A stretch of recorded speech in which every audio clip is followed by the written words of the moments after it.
Hello hi friends, ಇವತ್ತು ಪುಳಿಯೋಗರೆ ಪುಡಿ ಮಾಡೋಣ ಯಾವ ಥರ ಅಂತ ನೋಡೋಣ.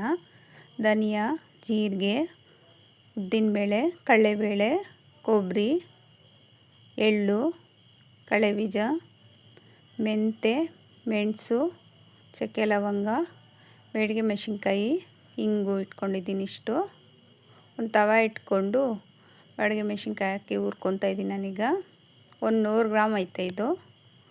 1-2 ಸ್ಪೂನು ಧನಿಯಾ, 1-2 ಸ್ಪೂನು ಕಡಲೆಬೇಳೆ, ಉದ್ದಿನಬೇಳೆನೂ 1-2 ಸ್ಪೂನ್ ಹಾಕ್ಕೊಂಡಿದ್ದೀನಿ. ಜೀರಿಗೆ ಸ್ವಲ್ಪ ಜಾಸ್ತಿನೇ ಹಾಕಿದ್ದೀನಿ, 1-3 ಸ್ಪೂನು. ಮೆಂತೆ, ಚಕ್ಕೆ ಲವಂಗನೂ ಹುರ್ಕೊತಾ ಇದ್ದೀನಿ, ಒಂದು ಅರ್ಧ ಸ್ಪೂನ್ ಐತೆ ಅದು. 1 ಸ್ಪೂನು ಮೆಣಸು, 1 ಕಪ್ಪು ಕಡಲೆಬೀಜ, ಎಳ್ಳು 1-2 ಸ್ಪೂನು, ಕೊಬ್ಬರಿ 1 ಕಪ್ಪು ಒಣಗಿದ ಕೊಬ್ಬರಿ, ಅದು ಬಿಸಿ ಮಾಡಿಕೊಂಡೆ. ಈಗ ಇಂಗು ಹಾಕ್ಕೊಂಡೆ, ಇದರಲ್ಲೇ ಮಿಕ್ಸಿಗೆ ಹಾಕೋಣ ಅಂದ್ಬಿಟ್ಟು ಎಲ್ಲ ಇಟ್ಕೊಂಡಿದ್ದೀನಿ.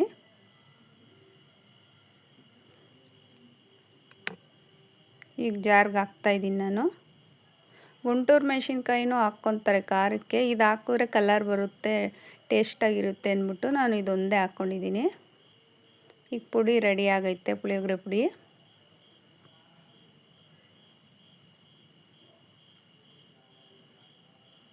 ನಾನು ಅಷ್ಟೇ ಹಾಕಿದ್ದು, 1/4 kg ಅಷ್ಟು ಪುಡಿ ಆಗೈತೆ. ಈಗ 2 ಸ್ಪೂನೇ ಹಾಕಿದ್ದು ಎಲ್ಲ.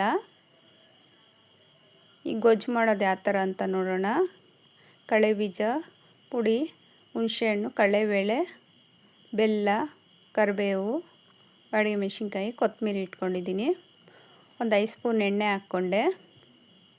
ಕಡಲೆಬೀಜ ಹುರಿತಾಯಿದ್ದೀನಿ ನಾನೀಗ, 1 ಕಪ್ಪು. ಕಡಲೆಬೀಜ ಹಾಕಿದ್ರೇ ಚೆನ್ನಾಗಿರೋದು, ಜಾಸ್ತಿನೇ ಹಾಕ್ಕೊಂಡಿದ್ದೀನಿ ನಾನು.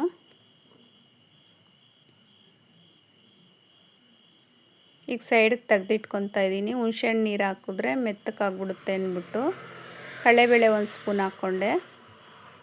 ಕರಿಬೇವು ಸ್ವಲ್ಪ ಜಾಸ್ತಿನೇ ಹಾಕಿದ್ದೀನಿ. ಬೇಡಿಗೆ ಮೆಣಸಿನ್ಕಾಯಿ 1-2-3 ಮುರಿದು ಹಾಕಿದ್ದೀನಿ ಒಗ್ಗರಣೆಗೆ. ಪುಡಿ 1 ಕಪ್ಪು, ಅದು ತಿರುವಿಲ್ಲ, ನಾನು ಹಂಗೆ ಹುಣಸೆಹಣ್ಣು ಹಾಕಿದೆ.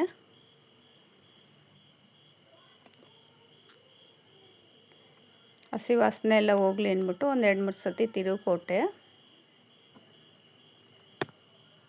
ಬೆಲ್ಲ 1-2 ಸ್ಪೂನು,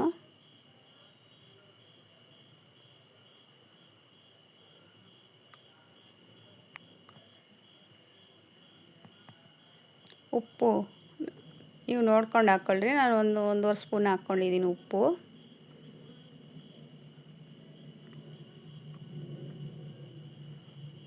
ಈ ಕಡಲೆಬೀಜ ಹುರಿದಿಟ್ಕೊಂಡಿದ್ದೀನಲ್ಲ, ಅದನ್ನು ಹಾಕ್ತಾಯಿದ್ದೀನಿ, ನಾನು ಹಾಕಿದ್ದೀನಿ.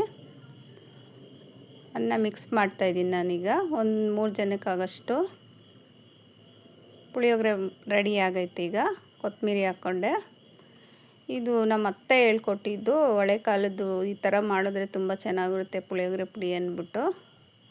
ನಿಮ್ಮ ಮನೇಲೂ ಮಾಡಿ ಫ್ರೆಂಡ್ಸ್. ನೀವು ನಮ್ಮ ಚಾನಲ್ ನೋಡಿಲ್ಲ ಅಂದರೆ ಲೈಕ್ ಮಾಡಿ, ಶೇರ್ ಮಾಡಿ, ಸಬ್ಸ್ಕ್ರೈಬ್ ಮಾಡ್ಕೊಳ್ಳಿ.